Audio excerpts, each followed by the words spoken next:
சொந்தங்களுக்கு வணக்கம். இன்று எமது காணொளியில் சில முக்கியமான விடயங்களை பார்க்க இருக்கின்றோம்.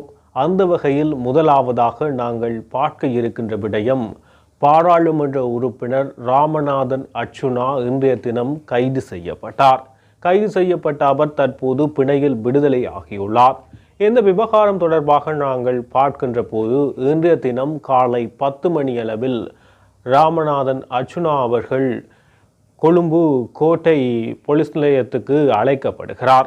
ஏனெனில் கொழும்பு கோட்டை பகுதியில் சில தினங்களுக்கு முன்னால் அவர் பேருந்து தரிப்பிடத்துக்காக ஒதுக்கப்பட்ட பகுதியில் அவருடைய வாகனத்தை நிறுத்திவிட்டு அவர் தனது சொந்த தேவைக்காக சென்றிருந்தார். அந்த இடத்துக்கு வருகை தந்த போக்குவரத்து போலீசார் இவருடைய வாகனம் அனுமதியற்ற முறையில் இந்த பேருந்துக்காக ஒதுக்கப்பட்ட பகுதியில் இருப்பது அடையாளப்படுத்தப்பட்டு அப்புறப்படுத்துவது தொடர்பாக போக்குவரத்து போலீசார் இவருடன் உரையாடல்களை மேற்கொண்ட போது இவர் அவர்களுடைய கடமைக்கு இடையூறு விளைவிக்கும் வகையில் செயற்பட்டதாக குறிப்பிடப்பட்டுள்ளது. அதாவது அங்கு அவர்களுக்கு இடையில் வாக்குவாதம் ஏற்பட்டது. இந்த நிலையில் அவர் இந்த பாதையில் விட முடியாவிடால் உங்கள் தலையிலா விடுவது அல்லது போலீஸ் திணைக்களத்துக்குள்ளா விடுவது என்பது தொடர்பாகவும் அவர்கள் தொடர்பாகவும் இருவரும் வாக்குவாதப்பட்ட காணொளிகள் சமூக வலைதளங்களில் வைரலாகியமை அனைவருக்கும் தெரிந்த விடயம். இந்த நிலையில் கோட்டை போலீசார் இந்த விவகாரம் தொடர்பாக தம்முடைய போக்குவரத்து பிரிவு சார்ந்த அந்த போலீசார் தம்முடைய கடமைக்கு இடையூறு விளைவித்ததாக குறிப்பிட்டு கோட்டை நீதவான் நீதிமன்றத்தில் இது தொடர்பான வழக்குக்கு பதிவு செய்வதற்கான நடவடிக்கைகளை மேற்கொண்டு முதல் இவருக்கான விளக்கம் அளிப்பதற்காக இவரை போலீஸ் ஸ்டேஷனுக்கு, அதாவது காவல் நிலையத்துக்கு அழைப்பதற்கான செயற்பாடுகள் மேற்கொள்ளப்பட்டு அவருக்கான அழைப்பாணை வழங்கப்பட்டதன் அடிப்படையில் இன்று காலை 10 மணியளவில் விளக்கம் அளிப்பதற்காக காவல் நிலையத்துக்கு சென்ற அவர் அங்கு கைது செய்யப்படுகிறார். கைது செய்யப்பட்ட அவர் உடனடியாக கோட்டை நீதவான் நீதிமன்றத்துக்கு அழைத்து செல்லப்பட்டார். இந்த நிலையில் அவருக்கான அந்த விசாரணைகள் இடம்பெற்ற பின்னர் நீதவான் அவரை 10 லட்சம் மதிப்புள்ள சரீர பிணைகள் விடுதலை செய்துள்ளார். அதாவது பிணையில் விடுதலை செய்துள்ளார். அடுத்த வழக்குக்கான திகதி வழங்கப்பட்டுள்ளது. அதன் அடிப்படையில் தற்போது அவர் பிணையில் சென்றுள்ளார். இந்த விவகாரத்தில் முக்கியமான சில விடயங்களை நாங்கள் பார்க்க வேண்டும். இவர் தன்னுடைய சமூக ஊடகத்தில் ஏற்கனவே இந்த அழைப்பாணை வந்தவுடன் இன்றைய தினம் மன்னாரில் பெருமளவு எடுப்பான போராட்டம், காற்றாலைக்கு எதிராக போராட்டம் இடம்பெறுகிறது. அதில் அரசியல் பிரமுகர்கள், அரசியல் கட்சி பிரமுகர்கள் மற்றும் பொது சிவில் அமைப்புகள், சிங்கள அமைப்புகள் மற்றும் கத்தோலிக்க அமைப்புகள் என பலர் ஒன்று சேர்ந்து ஒரு பெருவாரியான போராட்டம் ஆயிரக்கணக்கானவர்களின் பங்கேற்புடன் இன்றைய தினம் மன்னார் மண்ணில் இடம்பெற்றமை அனைவருக்கும் தெரிந்த ஒரு விடயம். எந்த கூட்டத்துக்கு இந்த போராட்டத்துக்கு தன்னை செல்ல விடாமல் தடுப்பதற்கான நடவடிக்கையை அனுர் அரசாங்கம் மேற்கொள்வதாக அவர் முதலில் தன்னுடைய சமூக ஊடகமான முகப்புத்தகத்தில் ஒரு கருத்தை போட்டிருந்தார். இந்த நிலையில் அவர் கைது செய்யப்படுகிறார். உடனடியாக நீதிமன்றத்துக்கு அழைத்து செல்லப்பட்டு தற்பொழுது பிணையில் விடுதலையாகியுள்ளார்.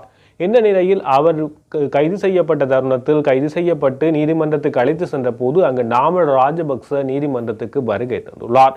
அத்துடன் அர்ச்சுனா ராமநாதனுக்காக அவர் ஆதரவு வழங்கியதும் அர்ச்சுனா ராமநாதனுக்காக அவர் ஊடகங்களுக்கு கருத்து தெரிவித்தார்.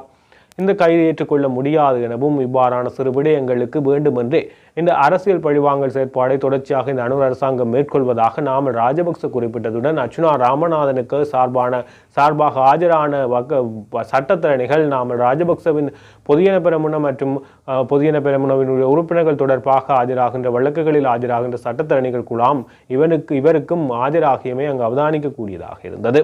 இந்த நிலையில் பாராளுமன்ற உறுப்பினர் மொட்டு கட்சியினுடைய பாராளுமன்ற உறுப்பினரும் நாமல் ராஜபக்சவினுடைய நண்பருமான டிவி ஷானக்க அந்த இடத்தில் தொடர்ச்சியாக அர்ச்சுனா ராமநாதனுடைய வழக்கு இடம்பெற்ற நீதிமன்றத்தில் தொடர்ச்சியாக இருந்து அவருடைய வழக்கு முடிவடைந்த பின் அவருடன் அங்கிருந்து வெளியேறும் காட்சிகள் வெளியானது. இந்த நிலையில் டிவி ஷானக்கவை அர்ச்சுனா ராமநாதன் ஆற தழுவி கட்டி கொண்டமை அங்கு காணொலிகளில் அங்குள்ள ஊடகங்கள், குறிப்பாக கொழும்பு ஊடகங்கள் பதியப்பட்ட காணொலிகளில் அந்த பதிவுகள் வெளியானது. அந்த நிலையில் தற்போது இவர் இப்போது மொட்டு கட்சிகளுடன், அதாவது பொதியன பெரமுனவுடன் இவருடைய வாரப்பாடுகள், நெருக்கப்பாடுகள் அதிகரித்துள்ளதாக பல்வேறு வகையான விடயங்களில் அவதானிக்கக்கூடியதாக இருந்தது. தற்போது இதுவும் இவ்வாறான விடயத்தை பேசுபொருளாக மாற்றியுள்ளது. அர்ச்சுனா ராமநாதன் தொடர்பாக விமர்சனம் செய்பவர்கள் இதை தற்போது நிச்சயமாக எடுத்துக்கொள்வார்கள் என்ற ஒரு விவாதம் காணப்படுகிறது. இந்த நிலையில் தற்பொழுது அர்ச்சுனா ராமநாதனும் நாமல் ராஜபக்ச தொடர்பாக சில விடயங்களையும் அவர் அனைத்து பக்கம் சார்பாகவும் ஒரு நேரங்களில் தேவையான நேரங்களில் எதிராகவும் கதைக்கின்ற ஒரு சட்டஜி, அதாவது கதைக்கின்ற ஒரு தந்திரோபாயத்தை அவர் தொடர்ச்சியாக பின்பற்றி வருகிறார். இந்த நிலையில் இந்த கொள்கலன் விவகாரத்திலும் இந்த ஐஸ் போதைப் பொருள் விவகாரம் தொடர்ச்சியான கைதுகள் தொடர்பிலும் அவர் நாமல் ராஜபக்சவினுடைய சார்பாகவும் அரசாங்கத்தை எதிர்க்கும் விதமாகவும் பல்வேறு விதமான கருத்துக்களை தொடர்ச்சியாக பாராளுமன்றத்தில் தெரிவித்து வருகின்ற ஒரு நபராக அர்ச்சுனா ராமநாதன் காணப்பட்டார்.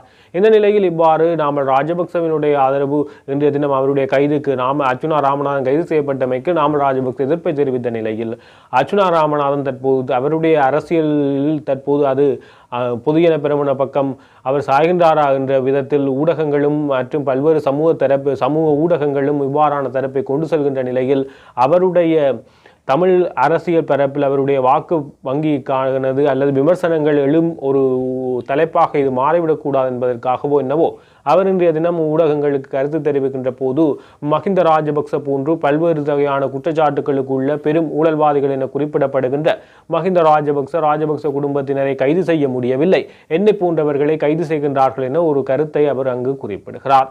இவ்வாறு நாம் ஒரு பக்கம் நாமல் ராஜபக்ச மற்றும் டி.வி. ஷானக் ஆகியோர் இவருக்காக ஆதரவு தெரிவித்து அந்த வழக்கறிஞர்களையும் ஏற்பாடு செய்து இவர் பிணையில் விடுதலை செய்வதற்கான ஏற்பாடுகளை செய்கின்றனர். இவர் வெளியில் வந்து மஹிந்த ராஜபக்சகளை கைது செய்ய முடியவில்லை, என்னை கைது செய்கிறார்கள் என குறிப்பிடுகிறார்.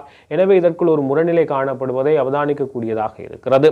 இந்த நிலையில் அவர் தன்னுடைய விளக்கங்களில் இது தொடர்பாக இந்த கைது தொடர்பாக அவர் ஏற்கனவே முதலும் மஹிந்த ராஜபக்ச போன்றவர்களை கைது செய்யாமல் என்னை கைது செய்வதற்கான நடவடிக்கை மேற்கொள்கிறார்கள் என அவர் தொடர்ச்சியாக குறிப்பிடுவதும் பாராளுமன்றத்தில் இந்த அனுர் அரசாங்கம் தன்னை பல்வேறு செயற்பாடுகள் முக்கியமாக அபிவிருத்தி குழு கூட்டம் அல்லது ஜனாதிபதி வருகின்ற பொழுது அல்லது முக்கியமான தருணங்களில் என்னை அங்கிருந்து அப்புறப்படுத்துவதற்கான நடவடிக்கை இந்த அனுர் அரசாங்கம் மேற்கொள்கின்றது என தொடர்ச்சியாக குற்றச்சாட்டி வருகின்றமை குறிப்பிடத்தக்கது. இந்த நிலையில் இன்னும் ஒரு விடயம் தொடர்பாக நாங்கள் பார்க்க இருக்கின்றோம். அனுரகுமார திசாநாயக்கவினுடைய இந்த ஆட்சி காலத்தில் ஊழல்வாதிகளுக்கு எதிராக கடுமையான நடவடிக்கைகள் எடுக்கப்படும் என குறிப்பிட்டு ஆட்சி விடமேறியவர்கள் தற்பொழுது ஒரு சில விடயங்களை ஆக்கப்பூர்வமாக மேற்கொண்டு வருகிறார்கள் என்பது நிதர்சனம்.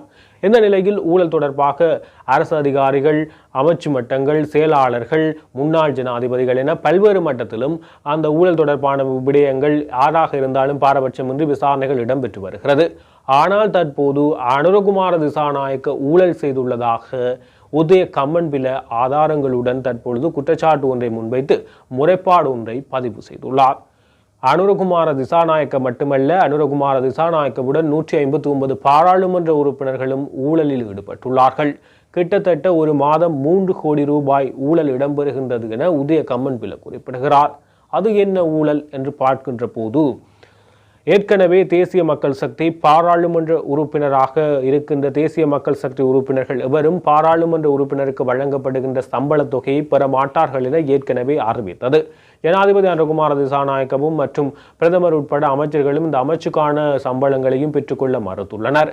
இந்த நிலையில் இந்த பாராளுமன்ற உறுப்பினர்களுக்காக வழங்கப்படும் அந்த சம்பள தொகை அனைத்தும் தேசிய மக்கள் சக்தியினுடைய கட்சி நிதி, கட்சியினுடைய இடத்துக்கு கட்சிக்கு அந்த பணத்தொகை வைப்பிலிடப்படுகிறது. கட்சியின் பெயரில் உள்ள வைப்பு புத்தகத்தில் அந்த பணம் வைப்பிலிடப்படுகிறது. அதன் அடிப்படையில் மாதம் ஒன்றுக்கு கிட்டத்தட்ட 3 கோடிக்கு மேலான பணம் அப்படியே வைப்பிலிடப்பட்டு கட்சி உறுப்பினர்கள் அதனை சம்பளமாக பெற்றுக்கொள்கிறார்கள். எனவே இது ஊழல் ஆகும். பாராளுமன்ற உறுப்பினராக இருக்கும் அவர்கள் தாங்கள் சம்பளம் பெறமாட்டோம் என தெரிவித்து அதை கட்சிக்கு சென்று கட்சியின் ஊடாக அதனை பெற்றுக்கொள்கின்ற ஒரு வித்தியாசமான இந்த ஊழல் செயற்பாடினால் 3 கோடி அளவிலாக அரசாங்கத்துக்கு நட்டம் ஏற்படுகிறது.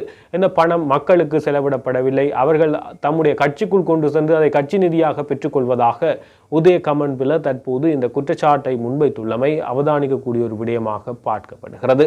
இது தொடர்பாக ஆளுங்கட்சி தரப்பில் இன்னும் இது தொடர்பான விளக்கங்கள் அல்லது இவருக்கான பதில் வழங்கப்படவில்லை. வழங்கப்படும் பட்சத்தில் அவ்வாறான செயற்பாடுகள் உண்மையில் இடம்பெறுகின்றதா என்பது தொடர்பான விவரங்கள் வெளியாகும். எனினும் இவர் தற்போது இந்த குற்றச்சாட்டினை பதிவு செய்திருக்கிறார். எனவே தொடர்பாக நிதி குற்றப்புலனாய்வு பிரிவு விசாரணைகளை மேற்கொள்கின்ற பட்சத்தில் உண்மைத்தன்மை வெளிப்படுத்தப்படும் என்பதில் ஐயமில்லை.